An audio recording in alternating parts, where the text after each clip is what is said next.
We are live. All right, we're live in the mix with Mr. CJ Hammond. What's Hey, up? how you doing today? I'm fantastic. I'm a little anxious about the release tonight, but everything is good. Everything is good. Okay. Just gonna get a few more people a little bit of time to come in while we chat a little bit.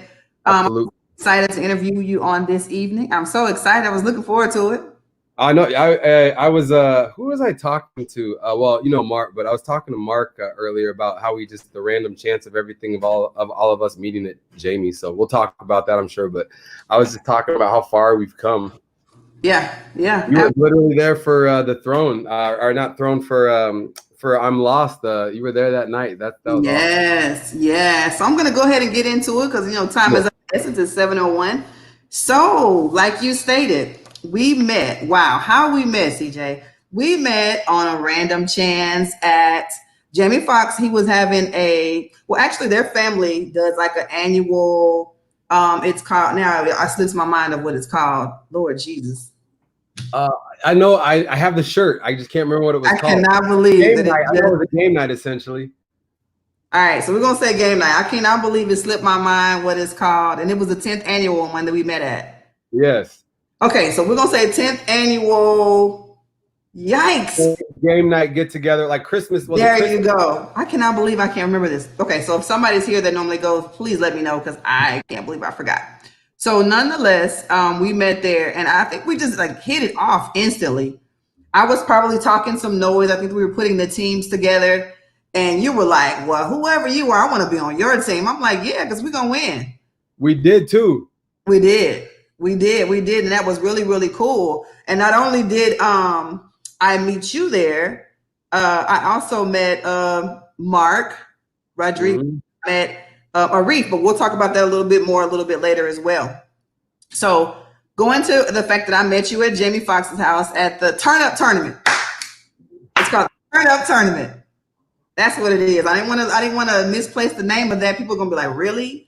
So I'm gonna tell everybody what it is then. So the tournament is like an annual event that was started by a few family members and friends of Jamie Foxx, where what they do is they have like these, what do you call it? Kind of like field day events, right? Pretty much. I mean, yeah, like game, like little events, like a field day events. Yeah, like field day events, you pick teams and they have these random games and then we compete against each other. And it's serious competition. It's not like just, it's serious stuff, right? So moving forward from that, we won. It was some well, there was some discrepancy because I know there were cheaters. I know that we were the team that didn't cheat. I'm not talking nothing, but I'm just saying that we know that. But anyways. We know, we ain't gonna point no fingers. We know that. Okay, well, moving forward, I want to go ahead and just delve into it, CJ. Yeah. Let's talk about your acting and modeling. I know that you started off acting and modeling, right? Yeah. So which one came first, the acting or the modeling? So it's been 7 years out here in LA, and I came out originally to model, I guess you'd say. I had an agency in Denver. I did like a magazine, and then it was like, well, what's next? And they were like, well, if you want to go big time, go to LA. And so I moved out here, got into print work, and just, that was when modeling took off. And then from there, got into commercials, and then commercials led me into acting. So it was just kind of a gradual progression with those. But I mean, I still very much love everything about it. Modeling, and we talked about this a little bit. Yeah. There's something to it. I think there's something to capture the essence of someone on camera. But I still look forward, if someone ever was, if there's ever a job that comes up, I do that. But, it was a really good start for me because I had to kind of get my feet here. And I think if I dove right into acting, I would have got a little lost. But for me being so green, it was a great way to progress forward. So let me ask you about that, because I know that so the acting and modeling coincided with each other, or did you kind of start doing one more than the other? Like first? I started with modeling for like the first 2 or 3 years, and I think everybody thinks that like acting is as easy as it is, but there's like a whole nother game to acting in terms of it's the manager, it's the agency and all that stuff. So it started with modeling because that was my in, because I had, I'm covered across the board on the West Coast with agencies, and that's where it started. I'm sorry, I was about to ask.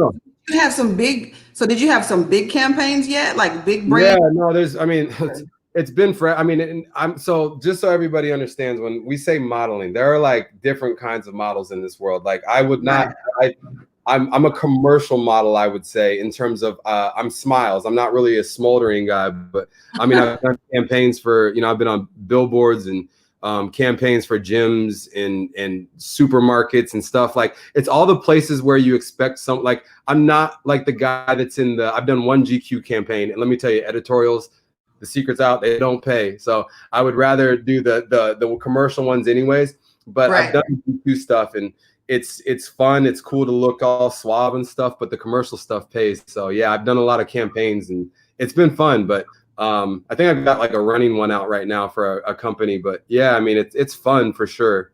So let me ask you this question about that. So there's some people out there who are looking to model now. You know how people are in the malls and they're like, oh my goodness, you look so amazing. Come and pay this $1,000 and I can make you a model. Did you inquire that, or did you kind of like bypass that and go straight to real agents? So what happened was this, like, this is the full story. I'll make it short. What happened was I was unhappy with Denver. I'm from Denver, Colorado. I wasn't happy there. And my mom knew that. I was like, I need a way out. My mom, your mom always thinks you're the best looking person in the world. My sister had hooked me up with a photographer friend of hers who needed someone as like not a test, but like a test shoot.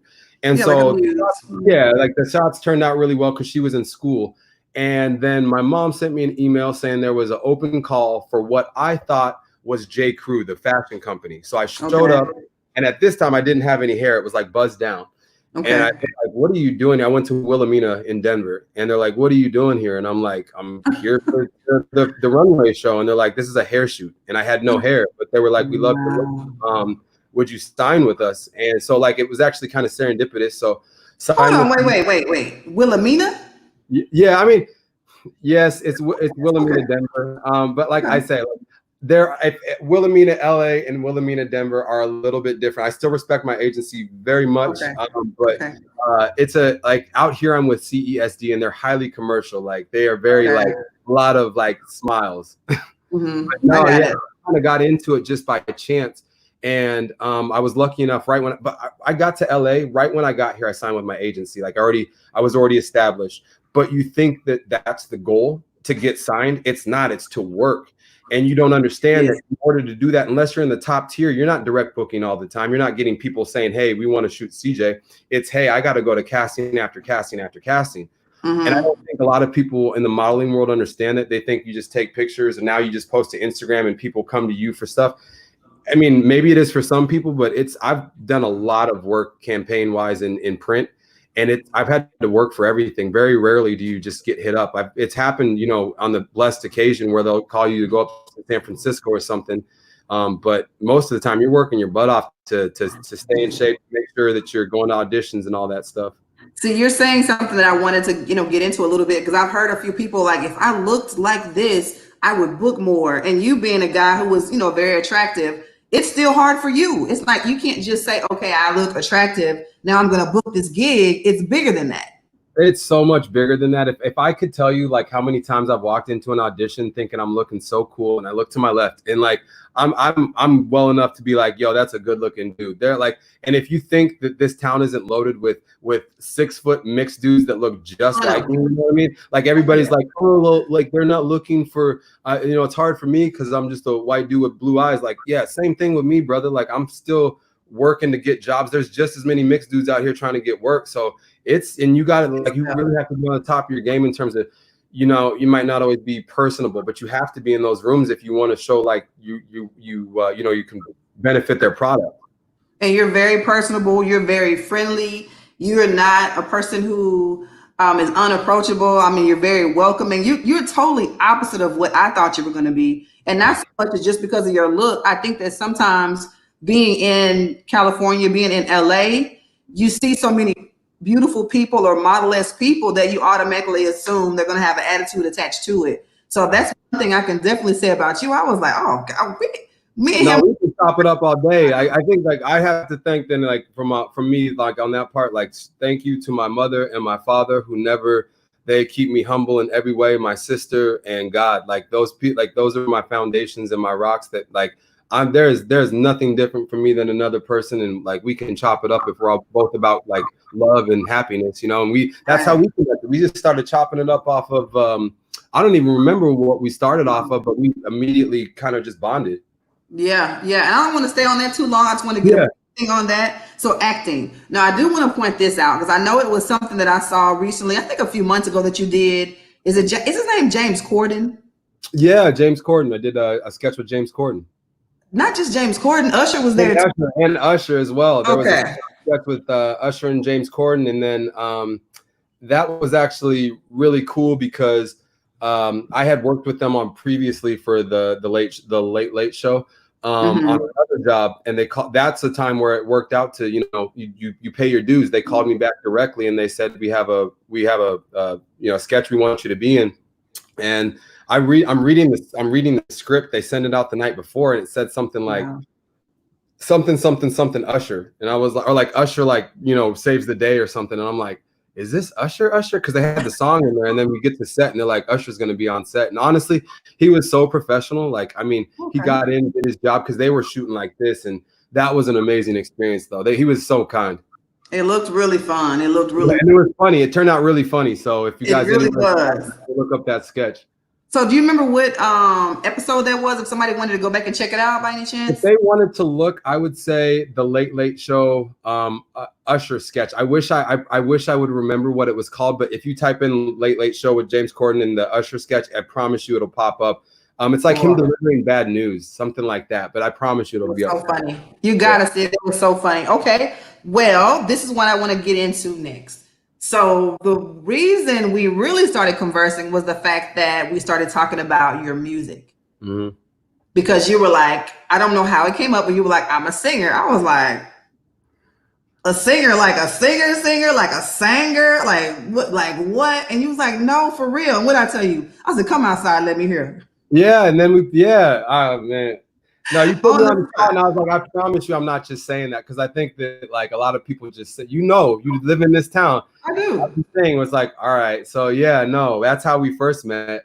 I put you on the spot, and I was like, let me hear. And when I heard you, I was like, wait, this voice coming out this body, I would have never put that. I'm thinking you was gonna give me some really like young Chris Brown something. You gave me this sultry, deep blues voice, and I'm like, okay, who is this guy? I'm being pumped. Like, what's the deal, you know? And I want to say briefly that I looked at some of your background, and you said that you attribute your singing to your dad, Carl. So how is that? Was he a singer also? My dad is amazing. I can't say enough. Like, you will see me beam every time I talk about my parents, because they're amazing and they've done so much for me. But my dad, so my grandfather, who I never got to meet on my father's side, preacher in Kansas, and so the whole family grew up in the church in terms of they were all singing in the choir. And and like literally, we have in my photo albums of my family, like from generations, like they've always been singers. So yeah, my dad's still like Carl Hammond. If you're in Denver, like he still goes to jazz clubs and sings and does events. And, he's still doing it, and I it's fun because sometimes my mom will be like, I can hear you know, your dad in that or something like that, and that makes me feel good because that's something no one can ever take away from me. It's like that's our big bond, me and him. If we talk about music, like we go for a long time, because he loves to open up about that. So he's amazing. I'm sorry, go ahead. No, yeah, he's amazing though. So are you trained, or did you just kind of like hear him and mimic his? Yeah, well, my sister, my mom can't sing. Pam, I love you. But my mom can't sing, but my sister, she's another incredible singer. And okay, I know that. The whole family can sing. It's just that I was never trained. And I think that's probably what's held me back for so long, is like, I only knew what I could know. And I never really tried to do voice lessons until I got out here. So I was just singing on Instagram or something, but I only knew anything. And I still, technically, I can't read music. I'm trying to learn piano, but like, it's something that literally, I will say that there's one thing I know about this, as opposed to acting, I really had to work work. Music lives in my soul. Like, I know that. And I can proudly say that now. And whereas opposed to, I used to think it was this far off thing or this far off dream, I know now working in this that I'm meant to do this. You know what? You just said something so profound, because I attribute that to like a track star or an athlete or a basketball player, because some things you can teach a person basketball how to dribble and shoot a layup. You can teach a person how to do a jump start. You can teach a person how to come out the blocks. But when a person has a pure talent or a gift, you can't teach that. The Michael Jordans, yeah, he worked hard in practice, but he still had a gift, you know, as well as other people as well. And when you sing, they're singing and they're singing. And I think you sang. I mean, that's the thing is there's so much I had to learn in terms of even over this last year that when you talk about singing, and I'm like, I told Mark this before. Mark Rodriguez, my writing partner. I told him, I said, when I first met him, I was kind of like a bucking bronco. I didn't have control. I just sang. I didn't know where to go. Like I had my own taste and my own variety, but there's so much vocally over the past year even that I've been able to kind of harness to bring in some of the wild. Like, it was like I had these places I wanted to go with the music, but I couldn't take them because I only knew so much. So I've even grown over the last year vocally. No, but that's right. Same thing with like I said, anything else. You have your technical training. You have you have techniques that you learn in these other fields, but what you have is special and it's a gift. You know, I wish I could sing, or I wish I haven't heard yet. Maybe you can. You know what? Maybe you may hear not today, but maybe one day you will hear something. Now, you mentioned someone who I really, really, really have a soft place for as well, Mark Rodriguez. I met also Mark Rodriguez and Arif with you. I'm at Jamie's house as well, and they're both really, really highly respected in the music industry as well. So Mark is a composer. He's a writer. He's ridiculously talented, like pianist, everything. I mean, Mark is honestly between those guys. So Mark Rodriguez, you know, I'll talk about how we met in, you know, or whatever. But what I can speak to for him as a person, he has been the person since I very first started this that has been there, that has said that I could do this, that said you can be an artist, that said you have the talent, that you can do this, and like truly made me believe in myself. And Arif, very early on in the process, I think like 2 months into us really making music, came along, and both of those guys I appreciate because they understood where my goal was. I said I wanted to make old school music with new school vibes. That's been our thing since the beginning.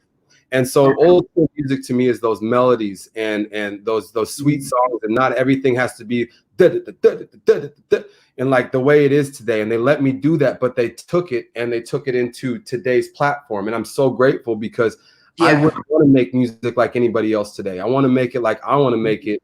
And they let me do that. Like, both of these guys understand what the 50s, the 60s, the 70s, they have such a foundation, both of them. And Arif's an amazing guitarist, and Mark on the piano, you've heard him. Like, these guys, when you go to write a song, I'm the luckiest guy in the world because we sit down, we have a kind of an idea roughly, and then we just start writing. And it's crazy how we turn out songs. Like, whenever we get together for writing camps, we boom, one song here, another song here. So it's those guys, they're amazing. You know what also, the thing that captivated me as well is just y'all's heart for God, because I'm a believer as well. I'm a Christian, and I think we talked about God and God's influence and how all of y'all were like, listen, this is how our space needs to be. We don't like working in chaotic space with chaotic people. And I think that itself, I was like, man, it's something really special about you guys. The one that you're able to, you know, openly, we're at an event, openly talking about God, which normally doesn't happen all the time. Neither one of us are afraid of sharing our faith. The ability to just be so humble, because you're very talented, and so is he. Like, he has a really nice resume of what he's done, and he's just like, oh yeah, you know, I did some work with Walt Disney. All right, you composed something for Walt Disney. That's it. That's huge. But he really kind of just played it down in a sense of like, I did that, but there's a lot more to me than just that. And I love him as well.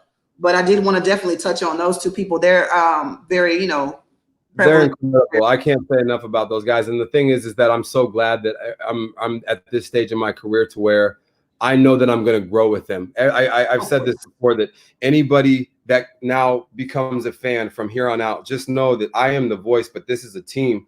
We're the Las Virgenes camp because that's where Mark's, you know, like over there in that area, in the Calabasas area, that's where he kind of lives.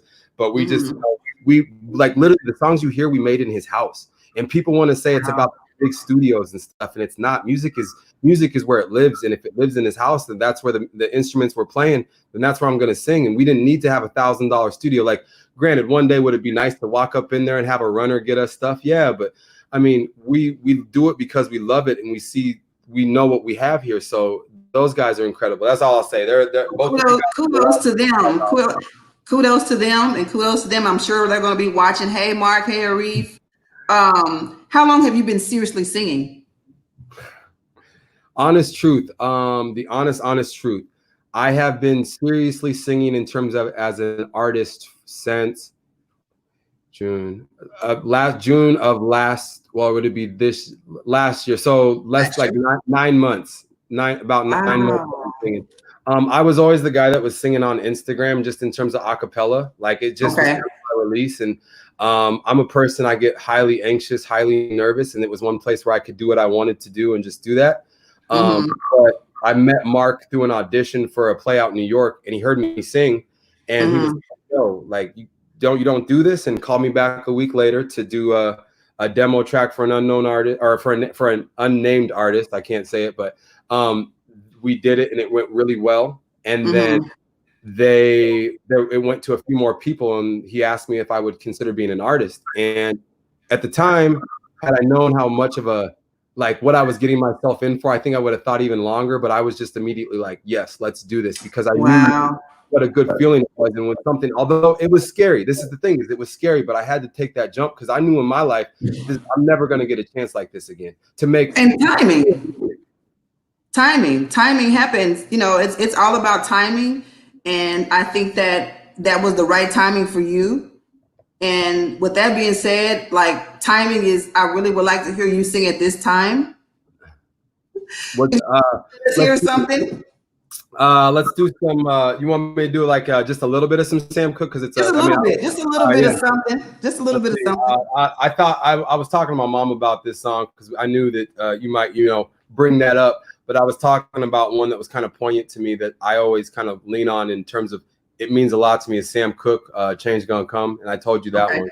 So that would be one. Let's see. I was born by the river in a little tent, and oh, just like the river, I've been running ever since. It's been a long time coming, but I know change gonna come. Oh, yes, it will. So I'll keep going, but yeah. I was like, hey, you keep going. Like I thought you were business. I was like, hey, it's you. It's too hard living, and I'm afraid to die, 'cause I don't know what lies up there beyond the sky. It's been a long time coming, but I know change gonna come. Oh, yes, it will. I go to the movies and I go downtown. Somebody keeps telling me, son, don't hang around. It's been a long time coming, but I know change gonna come. Oh, yes, it will.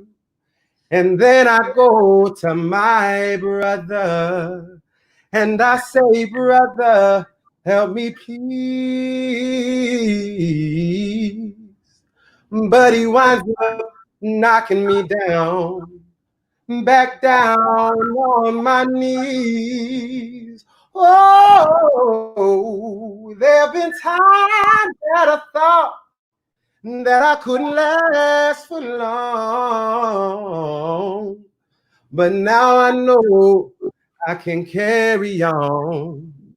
It's been a long time coming, but I know change gonna come.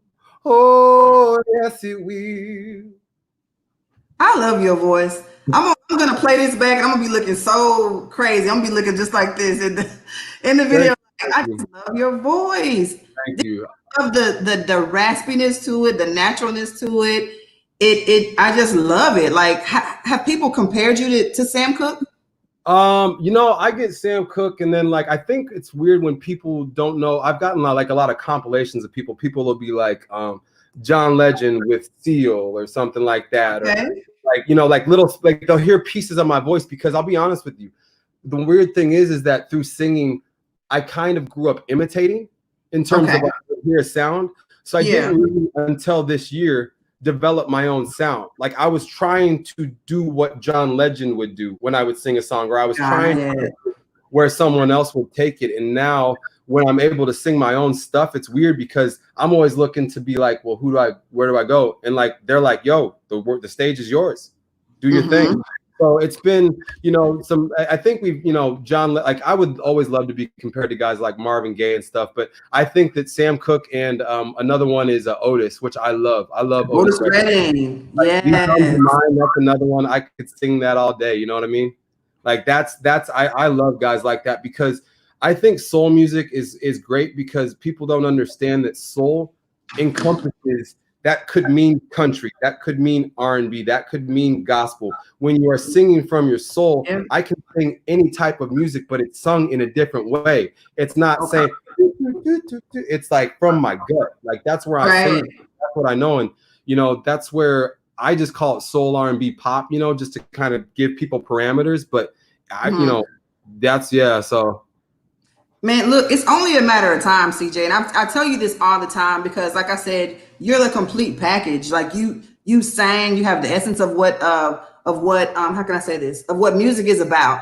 Because sometimes people don't realize that music is healing to the soul. So it's not your gift; it's something that you're giving to the world. Because you know, you never know who's listening to this song and they're like, you know what, I'm going through so much, and them just logging on for 1 second, you talking about a change is going to come. They're like, dang, like I needed that, God, I needed that. And that's the great thing about music. It's just so healing. It brings laughter, happiness. It cheers up sadness. It even sometimes brings back, you know, harsh memories. But it can bring emotion. It can make you cry. Like it can bring feelings. And you know, if someone's going, I think that's why I'm Lost meant so much to me when I showed it to you, because I knew, I knew where that song came from to me.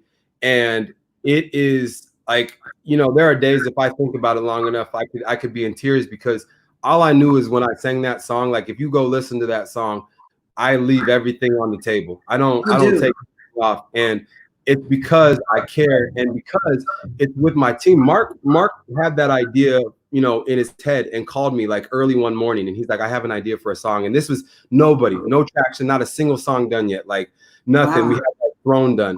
And he's like, I think I have a song. And I was like, okay. And he sits down there and plays it to me. And I was just like, yes. And so we sit down and write it, and he told me where the place came from in his heart to write that. And that's where if you are able to empathize with him and understand, he gave me the task of not only emoting what I know, but I can't let him down in what he's feeling.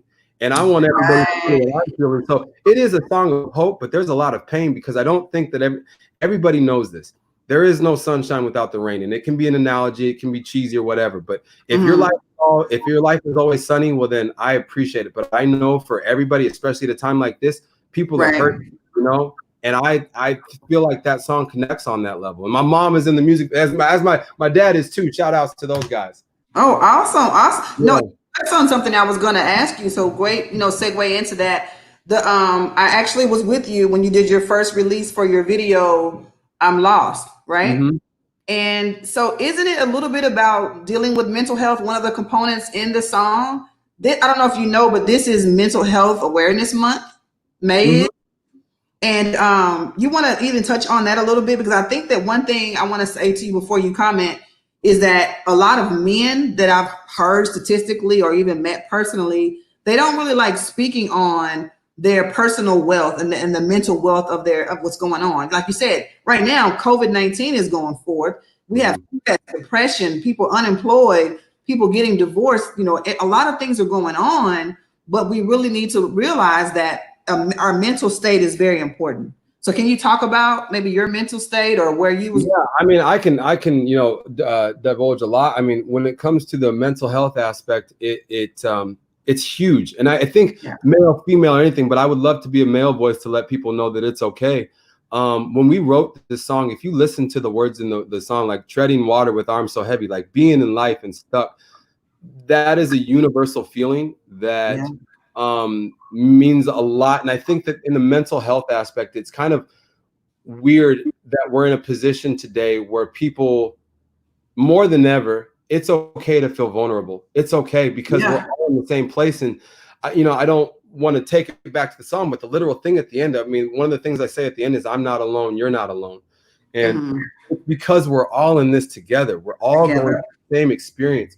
And I wish people would understand, like, that's the vulnerability aspect. I mean, people read Brene Brown and stuff. I mean, I'm a big person on self-development, but I do believe that there's a moment for reflection, and it's okay to be in a position where you're not okay. Like and you might wake up tomorrow feeling at the top of the world, and then somewhere in the day you're like something's off, but that's okay. Like I said, because you're not alone, and I promise you, like as someone's there for you. There will be someone there for you. So. Yeah, I hope that anybody that would listen to that song or anything that's mentally, having struggles, because I've dealt with panic attacks and anxiety, and it is detrimental. And anybody that thinks that, and depression as well, sadly. I mean, but that's really where I found my faith, though. When you get rock bottom, you have really nothing. My sister was one of the ones that she was, my mom would always send me a verse from the Bible, and you read it and you're kind of there. But like, I went back into church and let myself be bathed in the light, that is God, Jesus, and it's weird when you know that you don't have to fight your battles anymore. It is such a gratifying feeling when and it gives me chills, because I get so scared. Like, I was scared to hop on here today. I still get nervous singing and stuff, but it's like you said, it's not for me. He gave me this voice because I can help somebody, hopefully. I get scared. Like, it's people who follow my journey, people who I know back home in Dallas. And they're like, "Oh, Kasha, you're natural at, asking these questions and interviewing." I get nervous every time before I do, whether it's red carpet or on here, I get nervous. And it's because I'm human.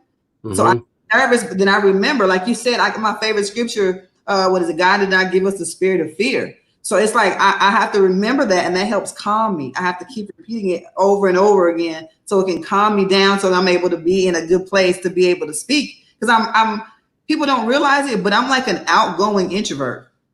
Yo, I'm in terms of, like, we're on the camera now, but like for the most part, when I'm home, I'm the same way. Like, and so it's always like and this is the thing that Mark taught me. It was like, you have to kind of put on your jacket of whatever that the artist is when you go out there. But naturally, I'm kind of a guy that's really, I'm shy. Like to get me to sing, that's why it's so funny when you're like, I'm gonna get you to sing, CJ. And I was like, oh boy, because I know how nervous I get, but at the same time, it's just part of the job. So for being nervous, you do an incredible job, because I would told you I was nervous to talk to you. I know, and I'm like, what? Not me.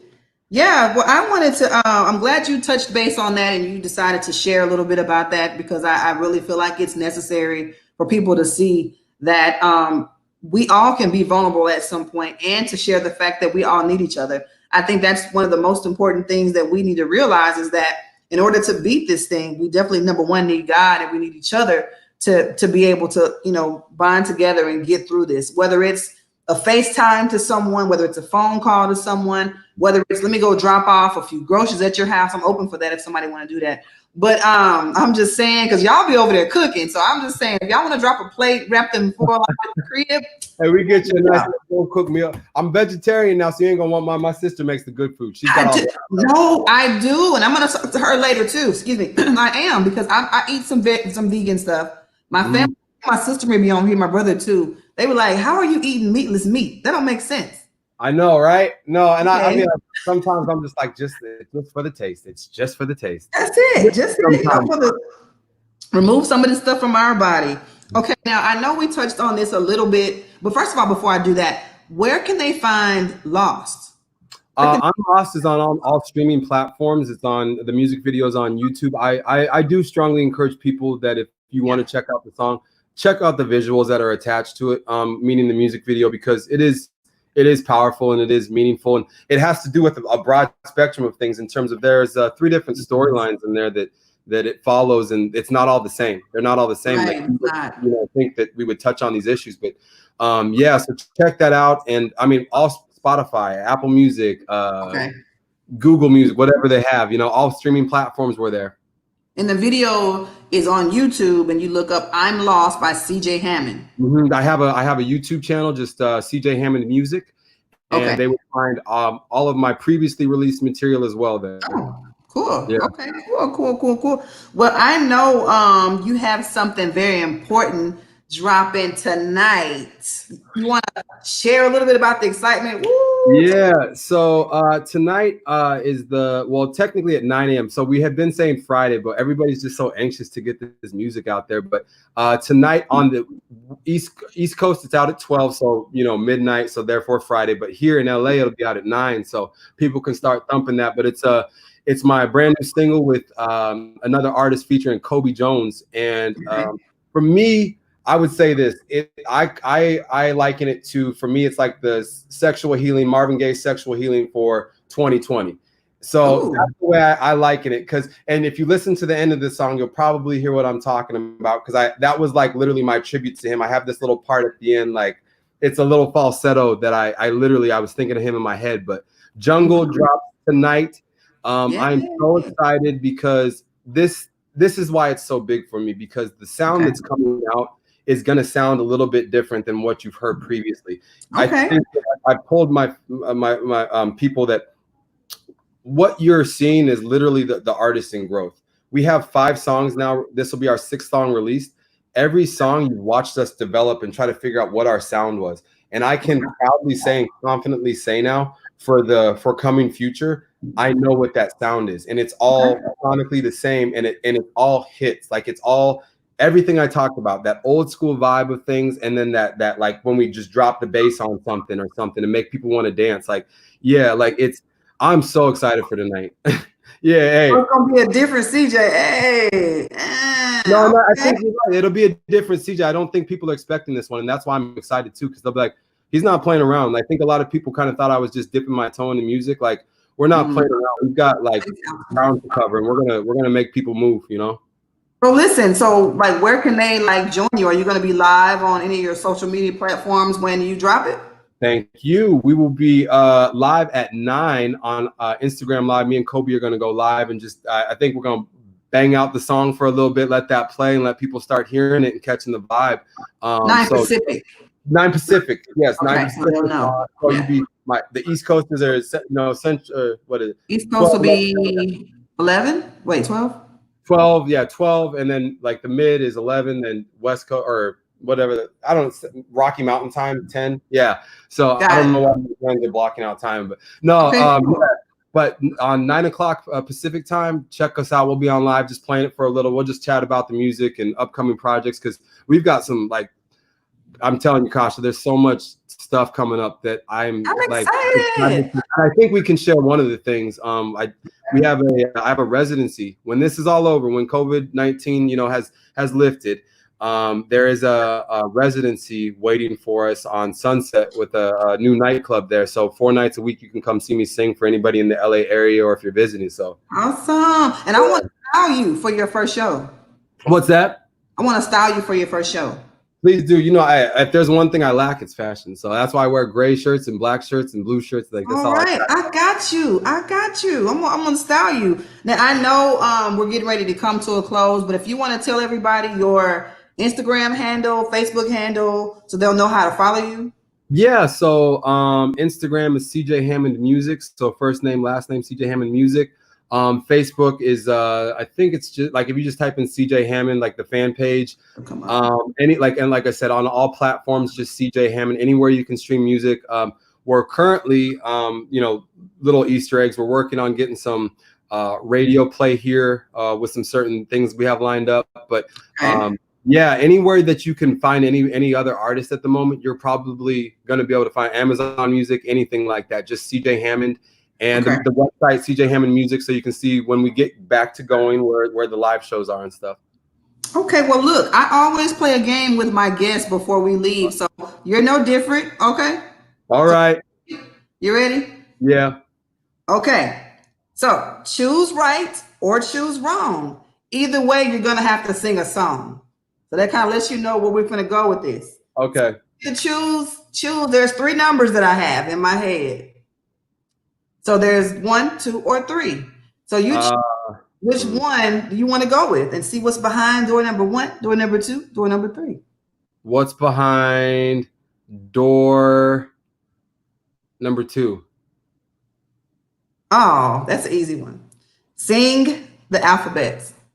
Oh, that's easy. Yeah. That's easy. A, B, C, D, E, F, G, H, I, J, K, L, M, N, O, P, Q, R, S, T, U, V, W, X, Y, and Z. Now I know my ACs. Next time, won't you sing with Siege? Hey, you might as well do 2 and 3. Do I know what's behind the doors, or do I guess? You don't know what's behind it. I can tell. I'll guess behind door 1. That what? Door 1 was country. Sing something country. Oh, how about I love Tennessee whiskey. Sing a little bit. Used to spend my nights in a bar room. Liquor was the only love I've known. But you rescued me and reached me for the bottom and brought me back from being too far gone. You're as smooth as Tennessee whiskey. You're as sweet as strawberry wine. You're as warm as a glass of brandy. And I stay strong on your love all the time. See, you make everything just sound so soulful and good. I mean, Hey, thank you. I appreciate it. What was 3? 3 was actually rap. Oh God, then hey, good thing I chose 1 because I got like Common. That's the only Common. one. Yeah, I never knew That's that. like poetry in motion. But hey, I could do I don't actually, what do I rap? I got rappers, but I don't got bars like that. You ain't got no bars? You want a personal rap? I want whatever you can give me. I know one. Thanks, Lessons on blessings. Look at my life, man. That's lessons on lessons on lessons. I treat the beat like it's a reverend. I tell the truth like, Father, forgive me. These are all my confessions. Now, this wasn't luck, it was destined. I done lost homies who've been with me since Ed and Eddie, who flip like confetti. And then they back to call you dog. That shit can get petty. Just don't give no dap to me. Yeah, that's you get claps for me. Motivational. So yeah, that's the one. That's your rap for the day. You get claps for me. Do you want to shout out anybody before we go? Yeah, if I could, first and foremost, I would like to shout out God, because I truly do believe that with things like just the chance of meeting you, being able to be blessed enough to be in this position, to have him cradle and hold me even in the times where I feel like I'm not going to make it. My family is everything to me and always will be, and you will never hear anything other than that from me. My friends mean a lot to me, so shout out to them. But in terms of my writing team, that they're like my family. Mark Rodriguez, Arif Elahi, Stephen Felix, Yes. who does mixes, Andrew Jocelyn, who's lended his violin on numerous on strings. I mean, not just violin, but strings. Nick Rosen, Kobe Jones. I mean, I got a list of people. My manager Omar, Alex Marquez, who runs the social. Like, there's a whole team behind this. So I promise you that I'm so grateful to get the chance to use my voice. But I promise you, the team is what makes the whole thing go. So thank you. You got your Grammy speech ready. It seems like you're already. I want to thank God. I want to thank. I mean, you already ready, CJ. Yeah. I'm proud of you. I appreciate it. I thank you for giving me the platform, because I really do mean this sincerely when I say that it is now, right now, at this juncture where you don't have really the fanfare, and you don't have anybody that really knows your name, that these opportunities and you asking me to come on means a lot, because I believe in what I'm doing and I know where I'll be, but there has to be a beginning. And to know that you've literally supported me since the beginning means a lot. And I will gladly come back anytime you want to have me on, because I'm so grateful. Thank you so very much. Everybody, please stay tuned tonight, 9 p.m. Pacific. CJ is going to be dropping his new single called Jungle. Jungle. Ooh, okay, Jungle. So stay tuned, follow him, stay in touch, stay linked with him. Yeah. And if you're feeling it, write me. Feel free. Like I literally respond to people. If you're digging it, feel free. Because I love hearing that people are vibing with the music. So thank you. Yes, please. And I will definitely, I'll comment. So I just want you, before you go, to just give me a quick shout out and say, I'm CJ Hammond. I'm in the mix with Kasha Brown. What's up, guys? I'm CJ Hammond, and you are in the mix with Kasha Brown. Ooh. Thank you, everybody. Good night. Thank you. Hey, thank you, Kasha.